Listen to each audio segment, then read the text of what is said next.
Hello everyone. आज का topic of discussion रहेगा किस तरह से आप इफेक्टिवली कम्युनिकेट कर सकते हैं। तो ऐसे तो बहुत सारे मेथड्स हैं जिसको आप फॉलो कर सकते हैं to demonstrate how to deliver a concise and an impactful message in a few minutes. तो क्या रूल्स है जिसको हमें फॉलो करना है। तो ये इफेक्टिव कम्युनिकेशन आखिर में है क्या। इफेक्टिव कम्युनिकेशन बहुत ही एसेंशियल होता है for conveying any message that is coming to your mind clearly and efficiently। तो आज हम कुछ step by step guide follow करेंगे ताकि आप भी अपना मैसेज बहुत ही कॉन्साइज और इम्पैक्टफुल वे में कन्वे कर सके। Number 1 point, know your audience. Try to understand who you are speaking to and accordingly customize your message to their interests. You can tailor the message to their needs and also you can change it accordingly to their means of understanding. आप किसी message को अगर complex वे में एक बच्चे को बताओगे तो वो क्या वो बच्चा समझ पाएगा? बिल्कुल नहीं। लेकिन अगर आप एक मैसेज को कॉम्प्लेक्स वे में एक एडल्ट को कन्वे करेंगे तो डेफिनेटली वो समझ पाएंगे। तो जो आपके सामने रहेगा उसके हिसाब से आप अपना मैसेज को कन्वे कीजिए, कस्टमाइज कीजिए। Number 2, clarify your objective. आपको क्लियरली डिफाइन करना है कि आपके मैसेज का जो मेन पॉइंट है या फिर जो ऑब्जेक्टिव है वो क्या है। Like what do you want your audience to take away from your communication. आप ऐसे बोलते ही जाएंगे और सुनने के बाद आपके ऑडियंस क्या एक्चुअली में सुनेंगे वो आपको डिसाइड करना है। क्या वो एक कान से सुनेंगे और दूसरे कान से निकाल देंगे? क्या आप यही चाहते हैं? नहीं ना। तो आप अपने मेन पॉइंट या फिर ऑब्जेक्टिव को बहुत ही इजीली क्लैरिफाई कीजिए। Third point, craft a clear message. आप एक कॉन्साइज मैसेज क्रिएट कीजिए जो आपके जो मेन पॉइंट है डायरेक्टली वो एड्रेस करेगा। And try to use very simple languages. Don't try to use jargons or any kind of unnecessary details which are just not required. Fourth, structure your message. Like break your message into 3 different parts. Like ये तो आप लोग जब ऐसे लिखते होंगे तो तब आप लोगों को पता ही लग चुका होगा कि इंट्रोडक्शन होता है, मेन कॉन्टेक्स्ट होता है एंड लास्टली आप कह सकते हैं कंक्लूजन होता है। तो ये जो स्ट्रक्चर है ये आपके ऑडियंस को हेल्प करता है to follow along your message very easily. तो आप अगर करेक्ट वे में फ्रेम करेंगे अपने मैसेज को या फिर अगर आप ठीक से अपने मैसेज को स्ट्रक्चर करेंगे तो डेफिनेटली आपका मैसेज बहुत ही इजी वे में कन्वे हो पाएगा। Fifthly, start in a strong way. Like begin with a compelling hook or a thought-provoking question to grab your audience's attention right away। तो आप ऐसे एक लाइन बोलिए जिससे आप सबका अटेंशन ग्रैब कर सकते हैं। तो सोचिए वैसे line. Before conveying your message in a detailed way, try to use some sort of a line which would grab the attention of the audience। Sixth point, highlight all the key points which you want to convey to your audience. Like focus on the most important information that supports your main objective. जैसे कि limit yourself to 2 to 3 key points to prevent overwhelming your audience।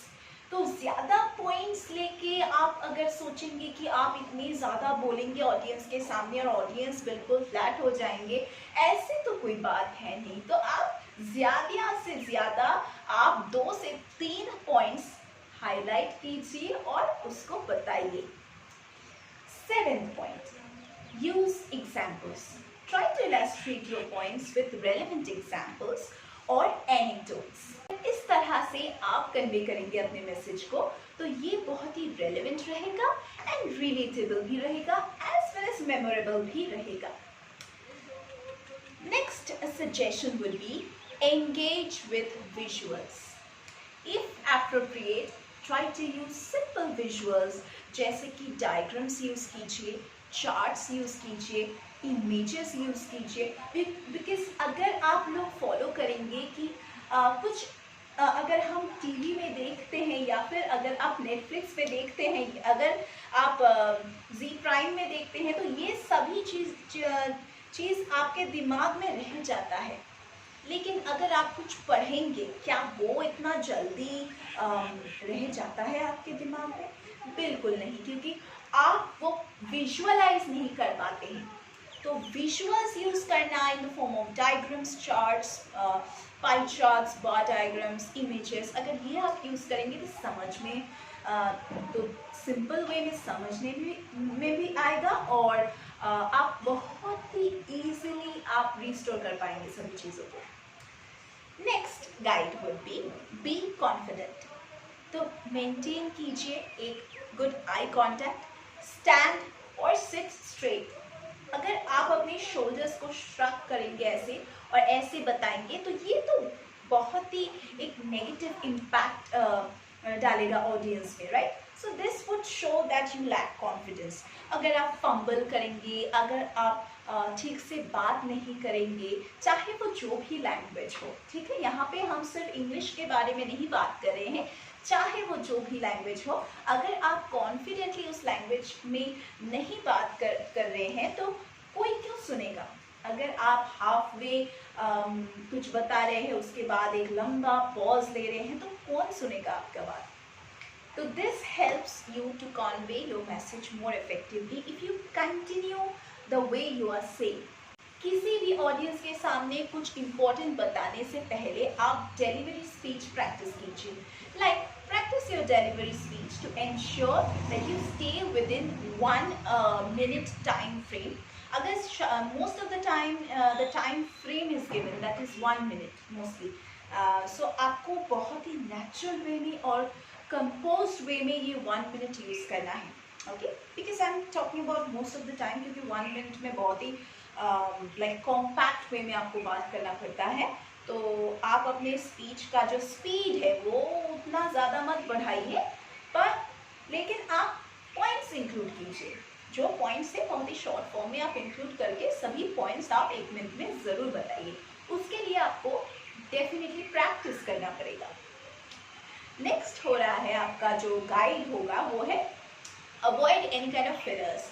जैसे कि ये बहुत ही common है हम लोगों में, क्योंकि उतना ज़्यादा तो हम बात नहीं करते हैं। जो भी लैंग्वेज में आप बात कर रहे हो, लाइक हिंदी और any kind of like English language और स्पेनिश और French, whatever language you are using, अगर आप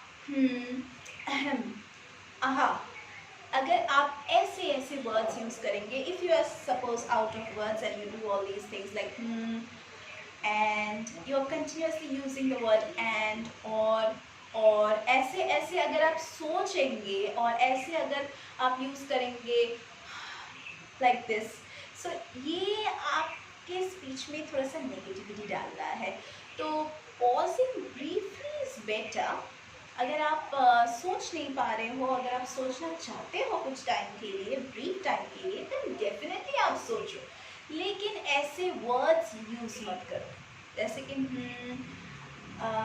like this. These words are not acceptable if you really want to become a good speaker. Next जो guide रहेगा आप लोगों के लिए, वो रहेगा कंक्लूड स्ट्रांगली। जैसे कि आपको समराइज करना है आपके मेन पॉइंट्स को। अगर आप इतना बड़ा स्पीच दे रहे हो, तो उस स्पीच को एक छोटे से लाइन में समराइज करो। एक छोटे से लाइन में अगर नहीं कर सकते हो तो 2-3 लाइन में ही कर दो, लेकिन समराइज करो, क्योंकि आप इतना बात बोलते हो डिटेल्स में, तो उसके बाद जो भी आपने बोला है वो थोड़ा सा like in a very small paragraph उसको ही रिपीट करो, लेकिन समराइज करके रिपीट करो, ठीक है? और इसी वे में अगर आप क्लोज करोगे अपने स्पीच को या फिर क्लोजिंग स्टेटमेंट प्रोवाइड करोगे, तो वो बहुत ही easily memory में रहेगा। Lastly, try to invite questions. Like when you are over with your discussion or when you are over with what you planned to say, when you have finished off with your speech, then what you are going to do is, अगर आपके पास थोड़ा सा time रहता है, then open the floor for question. Like discussion के लिए आप थोड़ा सा प्लेटफॉर्म रखो या फिर टाइम रखो for inviting some questions. This shows that you have a willingness to engage with your audience. तो आपको इसी तरह से अपने ऑडियंस के साथ मर्ज होना है. जैसे कि बहुत सारे कंपनीज या फिर कस्टमर केयर सेंटर्स आपको कॉल लगाते हैं एंड बोलते हैं कि ma'am please provide us a feedback, please Google play store में जाकर रिव्यू दे दीजिए. तो ये नॉर्मली होता है, कॉल्स में आप लोगों को मिलता है ऐसे कॉल्स. It's very natural. वैसे जोमेटो की डिलीवरी में भी जो आते हैं वो भी आपको कहते हैं कि ma'am please provide us a review that we have provided the food on time. तो इस तरह से आपको फीडबैक लाइक मांगना है. जो आपके सामने जो ऑडियंस है उससे आपको इसी तरह से फीडबैक मांगना है. After delivering your message, ask for certain feedback to improve your communicative skills further. क्योंकि कुछ ना कुछ प्रॉब्लम तो ज़रूर निकालेंगे लोग, राइट? तो you just take those feedback in a positive way, so that next time when you come and speak, just keep those in mind and you can change the way you are speaking. So remember, ultimately, and the last point would be, keep on practicing, keep on practicing. Only then you will definitely be the top speaker wherever you go and give a speech. Thank you for watching, and इसी तरह से अगर आपको learn करना है तो आप हमारे चैनल को फॉलो कर सकते हैं. Have a nice day. Goodbye.